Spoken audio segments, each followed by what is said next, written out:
ಹೋಗ್ತೀವಿ ಸರ್.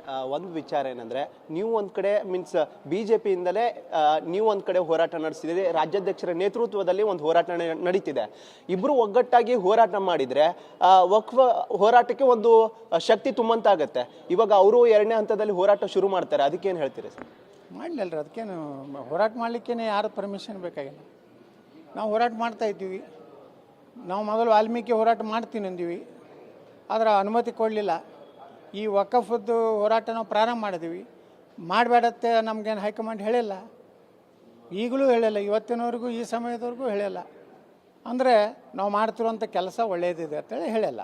ನೀವು ಕಂಟಿನ್ಯೂ ಮಾಡ್ತೀವಿ. ಮತ್ತು ಅವ್ರಿಗೂ ರಾಜ್ಯಾಧ್ಯಕ್ಷ ಆದಿಯಾಗಿ ಏನು ನಿಮ್ಮ ನಮ್ಮನ್ನು ಭಿನ್ನಮತಿಯರು ಇರ್ತೀರಿ, ಅವ್ರೇನು ನಿಷ್ಠಾವಂತರದಾರಲ್ಲ, ಆ ನಿಷ್ಠಾವಂತರನ್ನು ಆಹ್ವಾನ ಮಾಡ್ತೀವಿ ಬರಲಿಕ್ಕೆ. ನಿಮ್ಮ ಮೂಲಕ, TV9 ಮೂಲಕ ಬನ್ನಿ, ಪಾಲ್ಗೊಳ್ಳಿ, ವಕಫ್ ವಿರುದ್ಧ ಹೋರಾಟ ಮಾಡೋಣ, ರೈತರಿಗೆ ಮಠ ಮಂದಿರಗಳೇ ನ್ಯಾಯ ಕೊಡೋಣ.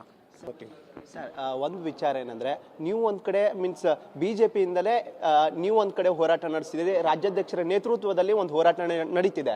ಇಬ್ರು ಒಗ್ಗಟ್ಟಾಗಿ ಹೋರಾಟ ಮಾಡಿದ್ರೆ ವಕ್ಫ್ ಹೋರಾಟಕ್ಕೆ ಒಂದು ಶಕ್ತಿ ತುಂಬಂತಾಗತ್ತೆ. ಇವಾಗ ಅವರು 2ನೇ ಹಂತದಲ್ಲಿ ಹೋರಾಟ ಶುರು ಮಾಡ್ತಾರೆ, ಅದಕ್ಕೇನು ಹೇಳ್ತೀರಿ ಸರ್? ಮಾಡಲಿಲ್ಲರಿ, ಅದಕ್ಕೇನು ಹೋರಾಟ ಮಾಡಲಿಕ್ಕೇನೆ ಯಾರು ಪರ್ಮಿಷನ್ ಬೇಕಾಗಿಲ್ಲ. ನಾವು ಹೋರಾಟ ಮಾಡ್ತಾ ಇದ್ದೀವಿ.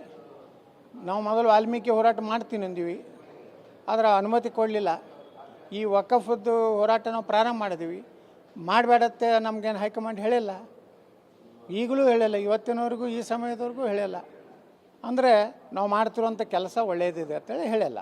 ನೀವು ಕಂಟಿನ್ಯೂ ಮಾಡ್ತೀವಿ. ಮತ್ತು ಅವ್ರಿಗೂ ರಾಜ್ಯಾಧ್ಯಕ್ಷ ಆದಿಯಾಗಿ ಏನು ನಿಮ್ಮ ನಮ್ಮನ್ನು ಭಿನ್ನಮತಿಯರು ಇರ್ತೀರಿ, ಅವ್ರೇನು ನಿಷ್ಠಾವಂತರದಾರಲ್ಲ, ಆ ನಿಷ್ಠಾವಂತರನ್ನು ಆಹ್ವಾನ ಮಾಡ್ತೀವಿ ಬರಲಿಕ್ಕೆ. ನಿಮ್ಮ ಮೂಲಕ, TV9 ಮೂಲಕ ಬನ್ನಿ, ಪಾಲ್ಗೊಳ್ಳಿ, ವಕಫ್ ವಿರುದ್ಧ ಹೋರಾಟ ಮಾಡೋಣ, ರೈತರಿಗೆ ಮಠ ಮಂದಿರಗಳೇ ನ್ಯಾಯ ಕೊಡೋಣ.